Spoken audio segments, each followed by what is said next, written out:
Le thème de ce matin s'intitule, comme vous pouvez le voir à l'écran, « Prière et intercession à la fin des temps ». Et en introduction de ce thème, j'ai repris un texte tiré d'un Corinthien, 1 Corinthiens chapitre 10, le verset 6 et le verset 11. Et ce texte nous rappelle que ces choses sont arrivées pour nous servir d'exemple, afin que nous ne désirions point de mauvaises choses comme ils en désirèrent. Or, verset 11, toutes ces choses leur arrivaient pour servir d'exemple, et elles sont écrites pour nous instruire, nous qui sommes parvenus au dernier temps. Nous retrouvons 2 fois l'expression, donc pour nous servir d'exemple. Et le thème que nous allons voir ce matin est tiré de l'expérience de 2 personnages, l'un dans l'Ancien Testament, l'autre dans le Nouveau Testament, pour nous montrer l'importance de la prière.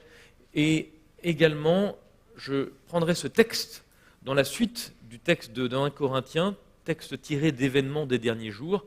Nous n'avons rien à craindre de l'avenir, si ce n'est d'oublier la façon dont le Seigneur nous a conduits et ses enseignements du passé. L'expérience de ces 2 hommes, c'est l'expérience de Jacob et l'expérience de Pierre, qui, je pense, sont 2 exemples importants qui doivent nous servir d'exemple pour nous qui sommes arrivés à la fin des temps et la manière dont la prière et l'intercession a joué un rôle. Et je vais commencer par l'expérience de l'apôtre Pierre à la fin, non pas à la fin de sa vie, mais à la fin, je dirais, du ministère de Jésus, à la fin des 3 ans et demi de Jésus. Et avant la crucifixion de Christ, Pierre se retrouve dans le prétoire. Pierre se retrouve là et va renier par 2 fois le nom de Jésus-Christ. Et la question qu'on peut se demander, pourquoi ? Qu'est-ce qui a fait que dans la vie de l'apôtre Pierre, il y a eu un événement, un élément qui fasse qu'il passe à côté de cela ? Et n'est pas la force de reconnaître dans le prétoire le nom de Jésus-Christ et de reconnaître qu'il est un disciple de Jésus-Christ. Si nous passons à côté, nous également, de cela, nous pouvons nous retrouver dans les mêmes conditions que l'apôtre Pierre lorsque les choses vont s'intensifier. Et c'est pour ça que j'aimerais revenir en arrière. Quel est l'événement qui, avant ce reniement, a pu peut-être amener ce basculement dans la vie de l'apôtre ? Alors, quand on revient un peu en arrière, et je vais lire donc Matthieu chapitre 14, 66 à 72 pour que nous puissions voir le contexte, pendant que Marc chapitre 14, 66 à 72, pendant que Pierre était en bas dans la cour, il vint une des servantes du souverain sacrificateur. Voyant Pierre qui se chauffait, elle le regarda et lui dit « Toi aussi, tu étais avec Jésus de Nazareth. » Il le nia, disant « Je ne sais pas, je ne comprends pas ce que tu veux dire. » Puis il sortit pour aller dans le vestibule et le coq chanta. La servante, l'ayant vu, se mit de nouveau à dire à ceux qui étaient présents « Celui-ci est de ces gens-là. » Et il le nia de nouveau. Peu après, ceux qui étaient présents dirent encore à Pierre « Certainement, tu es de ces gens-là, car tu es galiléen. » Alors il commença à faire des imprécations et à jurer « Je ne connais pas cet homme dont vous parlez. » Aussitôt, pour la 2e fois, le coq chanta. Donc triple reniement de Pierre et le coq chante 2 fois. Avant que le coq chante 2 fois, tu me renieras 3 fois. Et en y réfléchissant, il pleurait. Et on voit que cet événement va impacter l'apôtre Pierre. Se pourrait-il que dans le jardin de Gethsémane, un peu avant, ce soir, ce qui a amené Pierre à ne pas être préparé. Les disciples se sont endormis, et lorsque Judas embrasse Jésus, montrant que c'est lui qui doit être arrêté, l'apôtre dégaine son épée. Marc 14, 45 à 50 déclare « Dès qu'il fut arrivé, il s'approcha de Jésus, disant « Rabbi », donc on parle de Judas, et il le baisa. Alors ces gens mirent la main sur Jésus et le saisirent. Un de ceux qui étaient là, Pierre, tirant l'épée, frappa le serviteur du souverain sacrificateur et lui emporta l'oreille. Jésus, prenant la parole, leur dit « Vous êtes venus comme après un brigand, avec des épées et des bâtons, pour vous emparer de moi. J'étais tous les jours parmi vous, enseignant dans le temple, et vous ne m'avez pas saisi. Mais c'est afin que les Écritures soient accomplies. Alors tous l'abandonnèrent et prirent la fuite. » Personne ne reste là encore. Qu'est-ce qui fait que, dans la vie de l'apôtre, il est passé à côté de cette préparation. Lorsque nous revenons en arrière, un autre événement va être également important, l'événement de la Pâque avec le lavement des pieds. Et nous lisons ce commentaire, le cœur rempli de ressentiment, dans Jésus-Christ, les disciples étaient entrés dans la salle à souper. Judas s'empara de la place qui se trouvait à la gauche du Christ, Jean se trouvait à droite. Judas était bien décidé à obtenir la première place, immédiatement après celle du Christ. Et Judas était un traître. Un autre sujet de dispute avait surgi. Lors d'une fête, un serviteur était habituellement chargé de laver les pieds des hôtes et des préparatifs avaient été faits en vue de ce service. La cruche, le bassin, le linge étaient là, prêts pour le lavement des pieds. Aucun serviteur n'étant présent, c'eût été aux disciples de se charger de ce soin. Mais aucun d'eux n'était assez humble pour assumer le rôle d'un serviteur. Vous voyez, cette scène incroyable, il n'y a personne. Personne pour laver les pieds. Et nous comprenons que parmi les 12 disciples, aucun des 12 n'est assez humble pour faire cette tâche. Tous se montrèrent parfaitement indifférents, comme s'ils n'avaient rien à faire. Par un silence obstiné, ils refusaient de s'humilier. Reniement, Pierre sort son épée, parce qu'à la base, il y a un refus de s'humilier. Comment? Et cette triple question de Jésus-Christ, incroyable, comment le Christ pourrait-il empêcher Satan d'obtenir sur eux une victoire complète? Comment pourrait-il leur faire comprendre que le simple titre de disciple ne suffisait pas pour faire d'eux de vrais disciples et pour leur assurer une place dans son royaume? Comment, troisième question, pourrait-il leur montrer que la vraie grandeur consiste en un service d'amour, en une véritable humilité? Comment, quatrième question, réussira-t-il à faire naître l'amour dans leur cœur et à les rendre capables de comprendre ce qu'ils désiraient si ardemment leur dire? Les disciples ne manifestaient aucun désir de se rendre un service mutuel. C'est la base même de l'Évangile. Et cette base-là, ils ne sont pas prêts à le faire.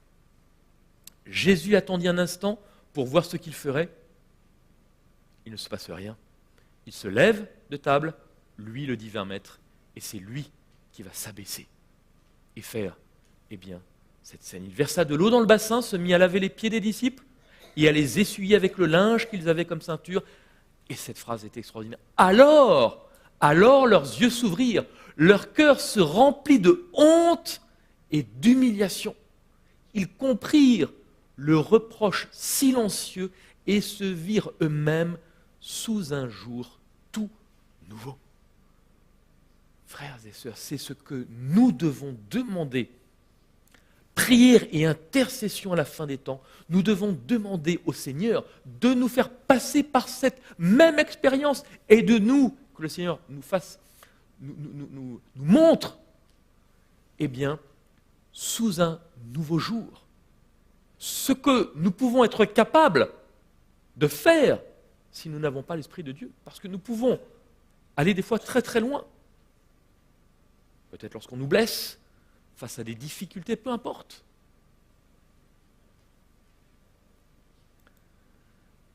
Et donc,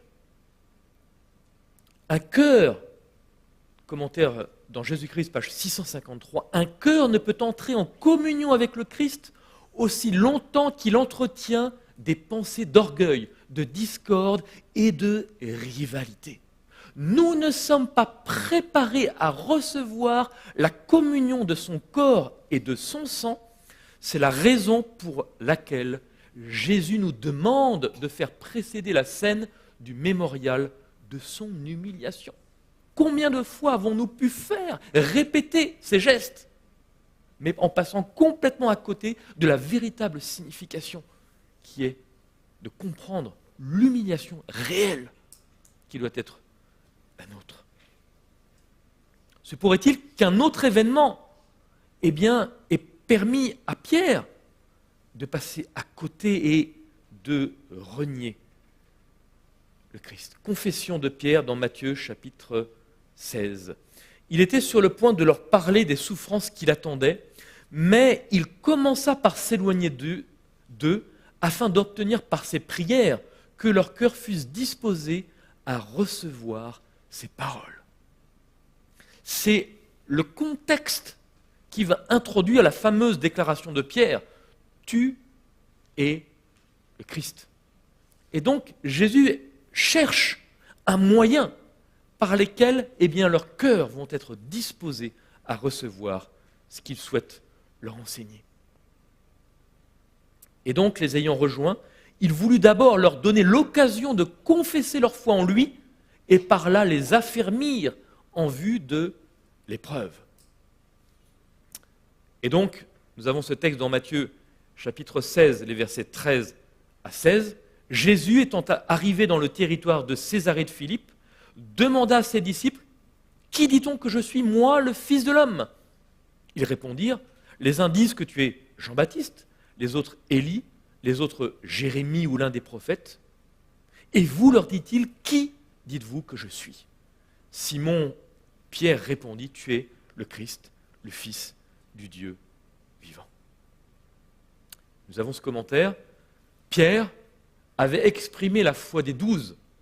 Toutefois, les disciples étaient encore loin de comprendre la mission du Christ. Sans les détourner de lui, l'opposition et les insinuations perfides des prêtres et des anciens les rendaient perplexes. Ils ne voyaient pas clair devant eux.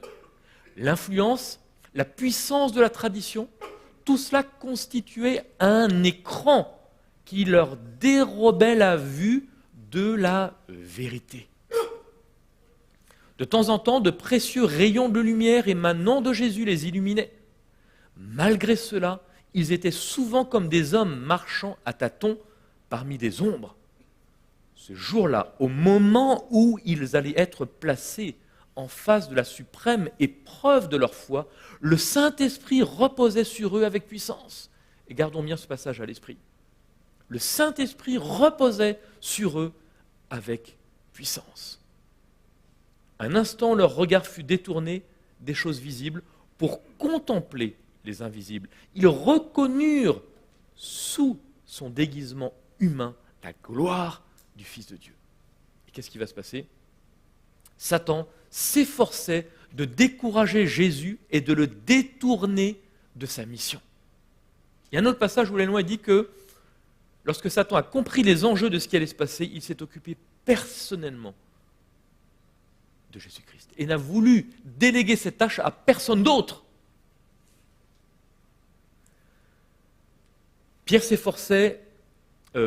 Satan s'efforçait de décourager Jésus, de les détourner de sa mission. Pierre, dans son amour aveugle, se faisait l'écho de la voix du tentateur. On nous dit que l'instant d'avant, qu'est-ce qu'on nous dit? Le Saint-Esprit reposait sur eux avec puissance. Et là, tout d'un coup, il y a un basculement. Pierre, dans son amour aveugle, se faisait l'écho de la voix du tentateur. C'est le prince du mal qui lui avait inspiré cette pensée. Cet appel irréfléchi était dû à son instigation. Au désert, Satan avait offert au Christ la domination du monde s'il voulait seulement renoncer à fouler le sentier de l'humiliation et du sacrifice. Donc c'en est de même pour nous. Si nous refusons de renoncer à fouler le sentier de l'humiliation et du service, nous nous plaçons finalement comme l'apôtre Pierre, et dans les mêmes conditions. Et il renouvelle aujourd'hui la même tentative auprès de Pierre. Il s'efforçait de fixer les yeux de Pierre sur la gloire terrestre, afin qu'il n'aperçût pas la croix vers laquelle Jésus voulait diriger ses regards. Là, il s'est passé quelque chose. C'est-à-dire que Satan a réussi à détourner les regards de Pierre pour qu'au lieu de contempler la croix, il puisse contempler la gloire terrestre. Par l'intermédiaire de Pierre, Satan assiégeait un nouveau Jésus de ses tentations. Mais le Sauveur, préoccupé au sujet de son disciple, ne prêtait aucune attention à cette tentative. Écoutez bien, Satan se plaçait entre Pierre et le Maître pour empêcher le cœur du disciple d'être touché par la vision de l'humiliation que le Christ subissait pour lui. Et on voyait juste avant la déclaration où elle nous parle de cet écran. Satan veut tout simplement se mettre entre nous et Dieu, comme un écran pour nous empêcher de voir et d'être touchés par la vision de l'humiliation. Le Christ s'adressa donc moins à Pierre, et c'est peut-être pas toujours ce qu'on a compris par rapport à la réponse de Jésus, s'adressait moins à Pierre qu'à celui qui s'efforçait de séparer le disciple de son Rédempteur. Arrière de moi, Satan, cesse de te placer entre moi et mon serviteur égaré. Ce commentaire est puissant. Cesse de te placer entre moi et mon serviteur égaré. Laisse-moi face à face avec Pierre pour que je puisse lui révéler le mystère de mon amour.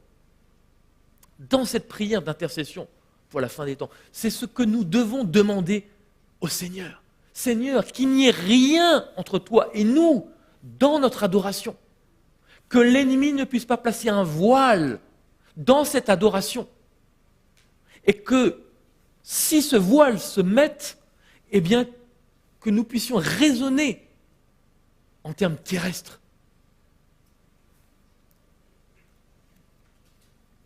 Le sentier du Christ sur la terre passait par l'agonie et l'humiliation, et le disciple, alors, répugnait à communier avec son Seigneur dans la souffrance.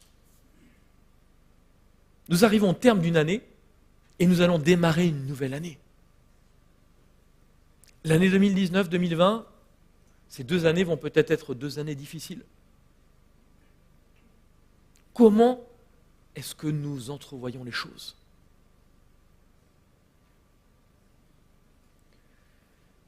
J'avance.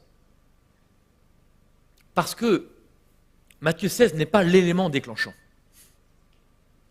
du reniement de Pierre. Il y a un autre événement. Et lorsque j'ai lu la première fois, je me suis dit, mais comment c'est possible? Comment c'est possible? Regardez bien. Pierre s'avance avec assurance. C'est l'épisode, sur le lac de Galilée.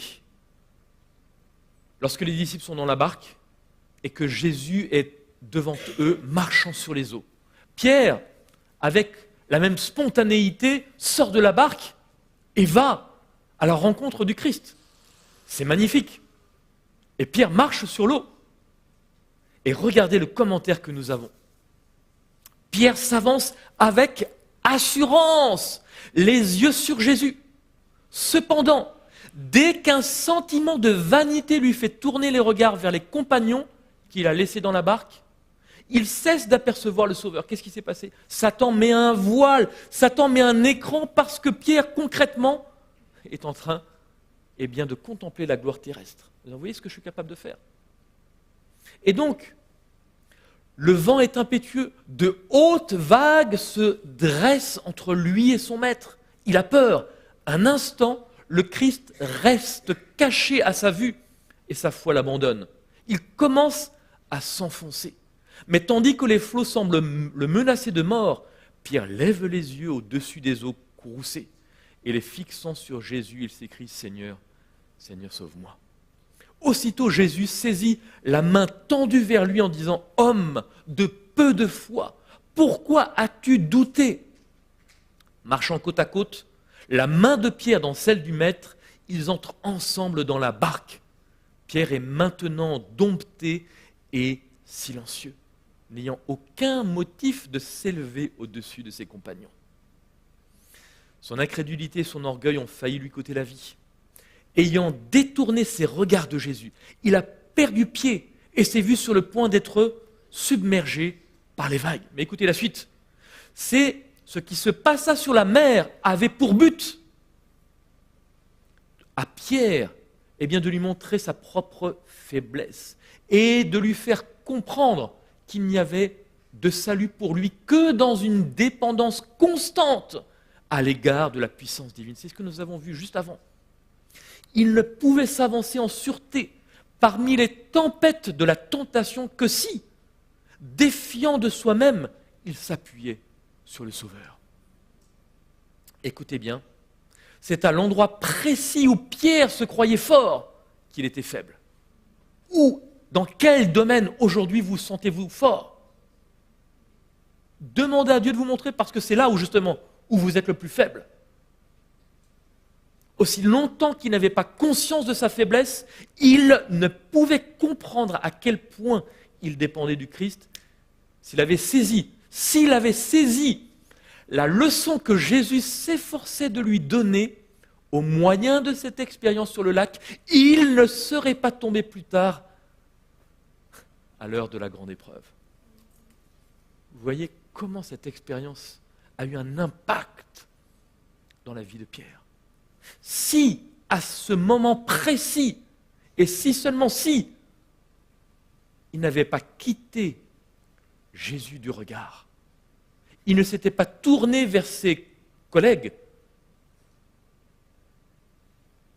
il n'avait pas surestimé ses forces, il n'avait pas compté sur lui. Si vraiment, il avait tenu bon jusqu'au bout, ce reniement dans le prétoire n'aurait pas eu lieu. Vous voyez comment un petit détail, qui n'en est pas un ceci dit, mais qui peut, avec une lecture rapide, être et sembler être un détail, combien ça a eu un effet. Vous savez, c'est comme les dominos. Une pièce, vous avez des fois des kilomètres de dominos, une pièce, ça a eu un effet domino. Y a-t-il peut-être dans notre vie un moment, une expérience que nous avons pu faire, où nous avons pu lâcher la main de Dieu et nous avons pu voir les conséquences?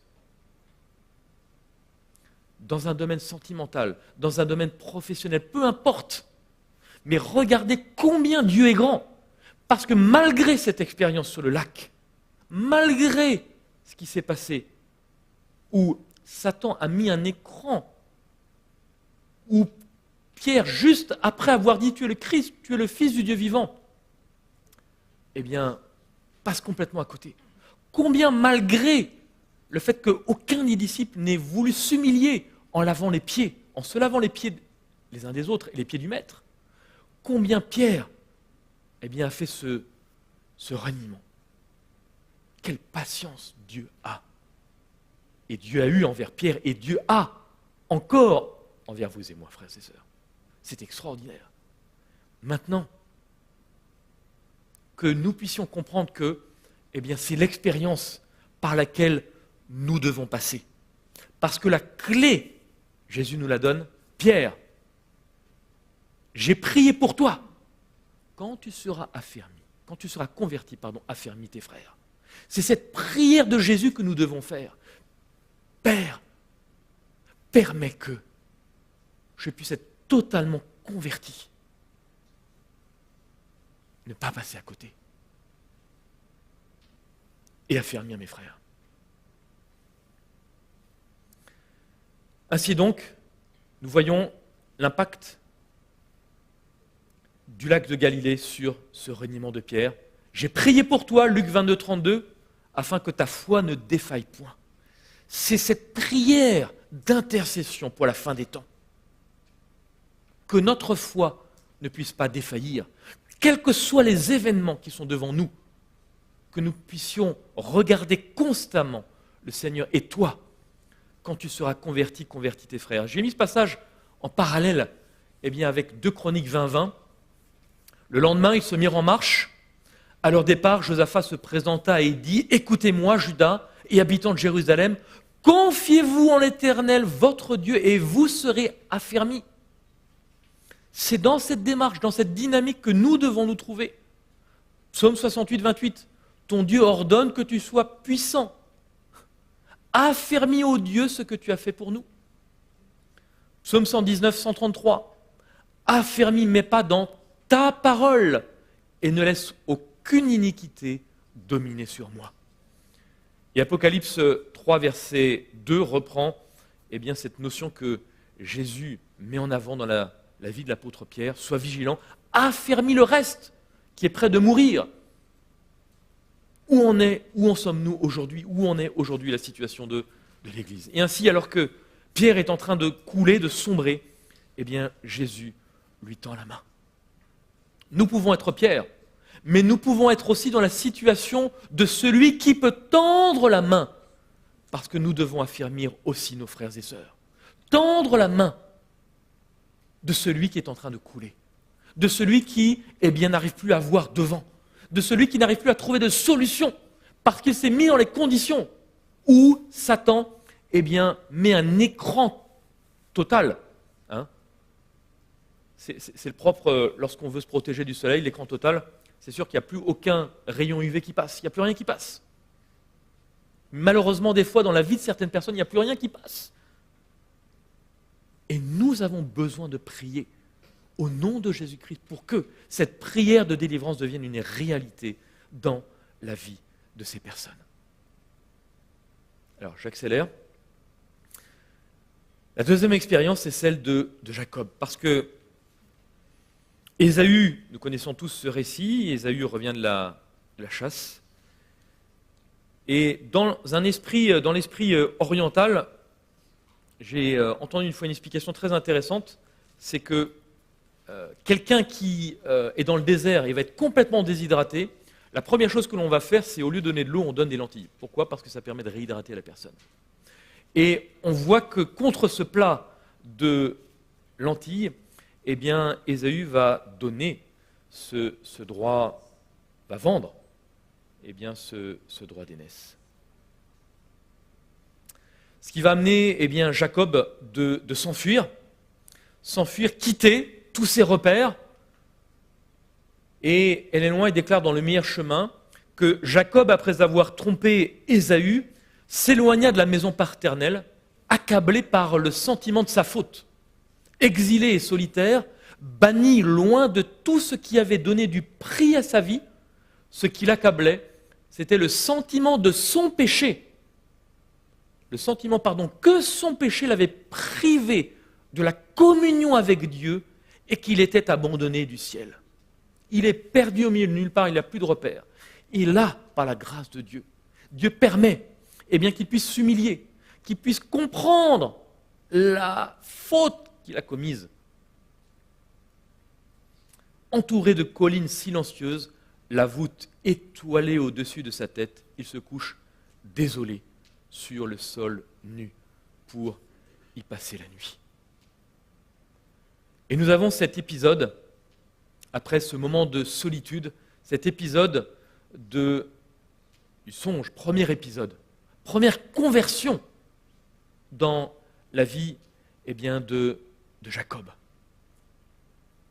Genèse 32, versets 24 à 30, nous lisons, Genèse 32, versets 24 à 30. Il se leva la nuit même,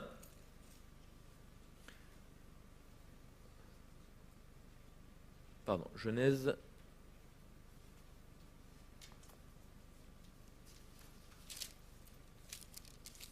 Jacob demeura seul. Alors un homme lutta avec lui jusqu'au lever de l'aurore. Voyant qu'il ne pouvait le vaincre, cet homme le frappa à l'emboîture de la hanche. Et l'emboîture de la hanche de Jacob se démit pendant qu'il luttait avec lui.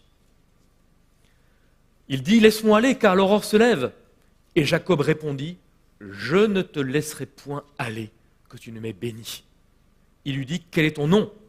Et il répondit « Jacob. » Il dit encore « Ton nom ne sera plus Jacob, mais tu seras appelé Israël, car tu as lutté avec Dieu et avec des hommes, et tu as été vainqueur. » Jacob l'interrogea en disant « Fais-moi, je te prie, connaître ton nom. » Il répondit « Pourquoi demandes-tu mon nom ?»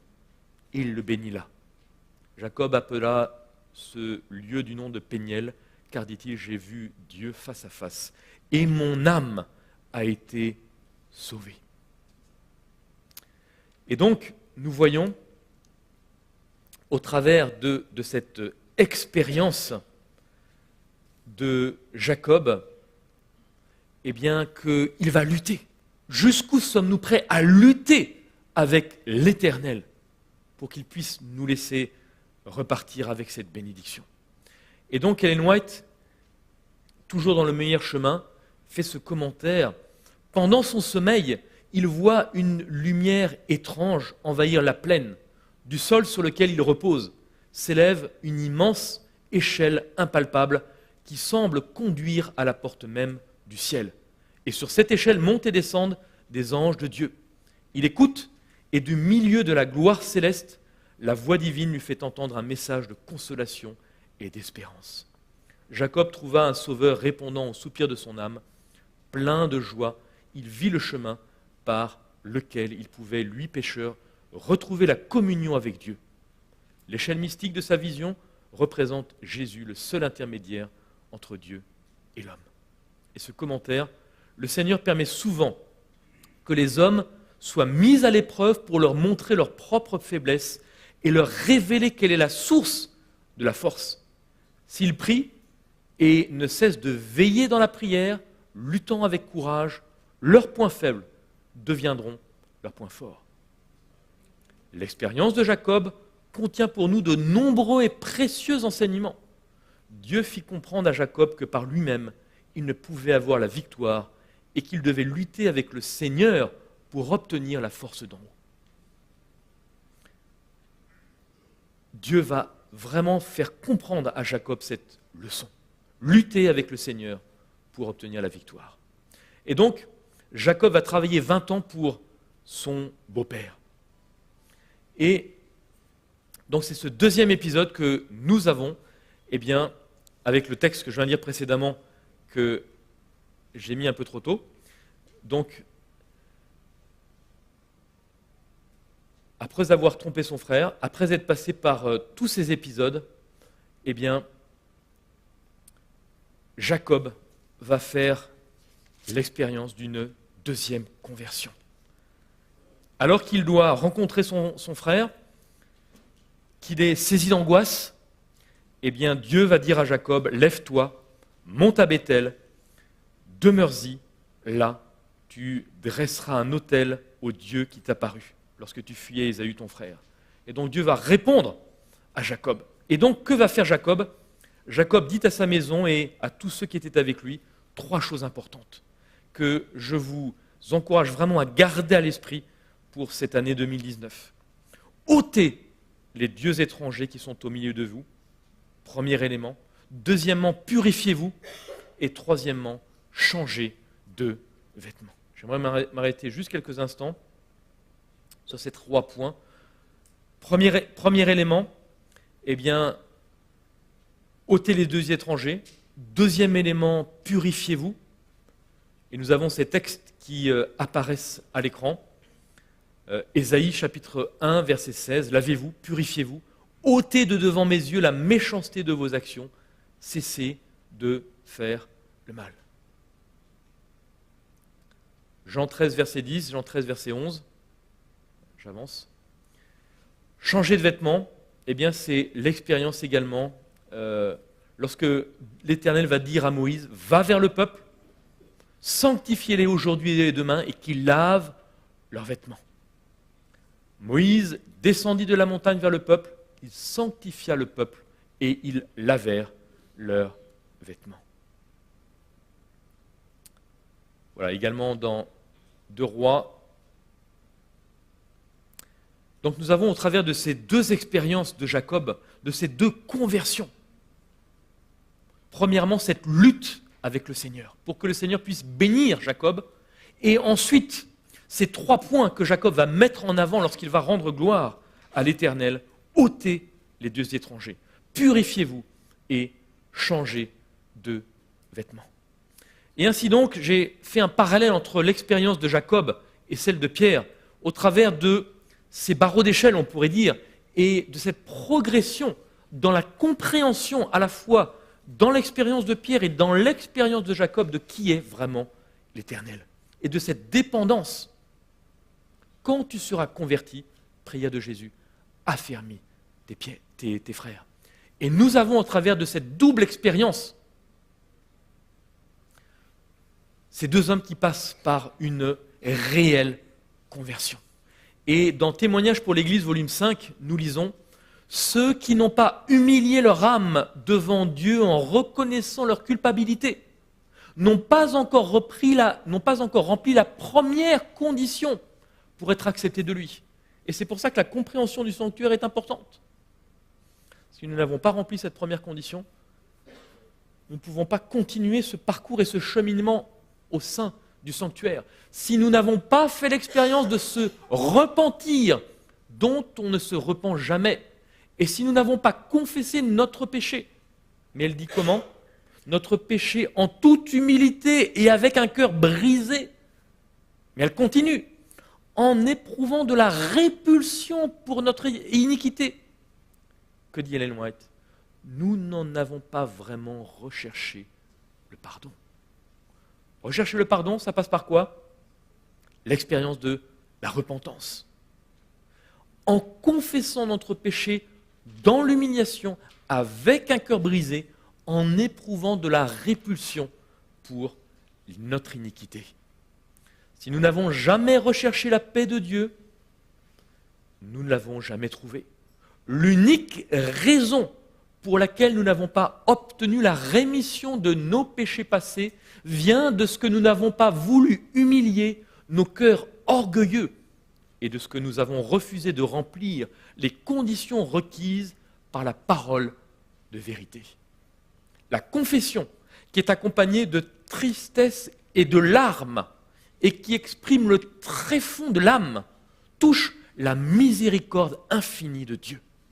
Le psalmiste déclare « L'Éternel est près de ceux qui ont le cœur brisé, et il sauve ceux qui ont l'esprit dans l'abattement. » Est-ce que nous sommes dans ces conditions-là ? Est-ce que notre esprit est abattu par l'horreur du péché dans nos vies, par l'horreur du péché que nous voyons dans ce monde ? Message choisi, volume 1, page 440. Dieu condamne à bon droit quiconque ne prend pas le Christ comme son sauveur personnel, mais il pardonne à celui qui s'approche de lui avec foi. Il le rend capable, pas nous. Jésus-Christ rend capable le pécheur. Il le rend capable d'opérer les œuvres de Dieu et de devenir un avec le Christ par la foi.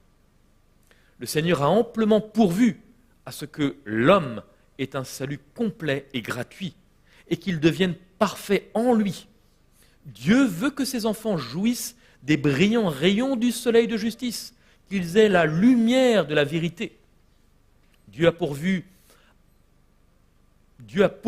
au salut du monde à un prix d'une valeur infinie, le don de son Fils unique.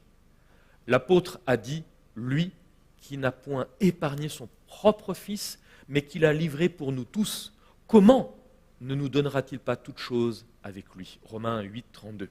Si donc nous ne sommes pas sauvés, ce ne sera pas la faute de Dieu, mais la nôtre, parce que nous aurons négligé de coopérer avec les agents divins.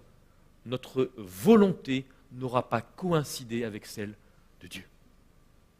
Ainsi donc, cette prière et cette intercession pour la fin des temps, c'est de demander à Dieu que la volonté de Dieu, notre volonté devienne la volonté de Dieu.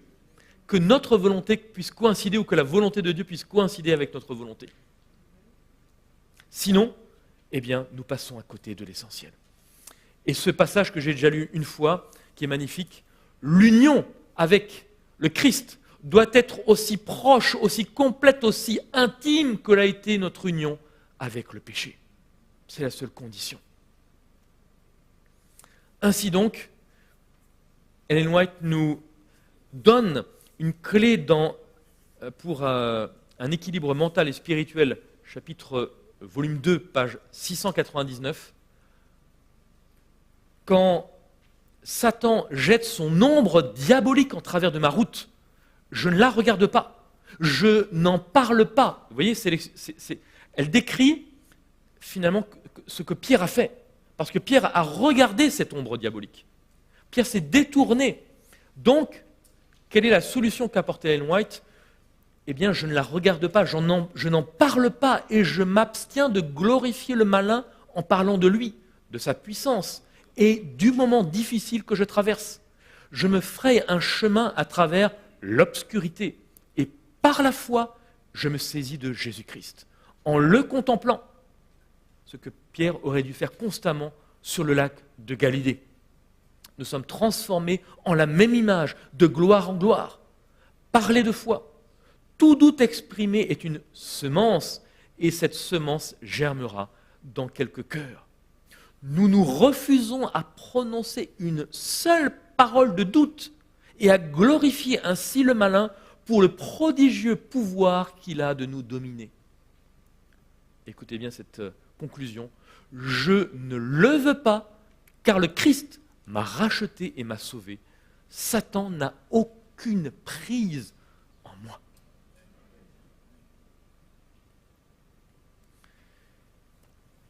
Et ainsi, nous pouvons dire que la boucle est bouclée.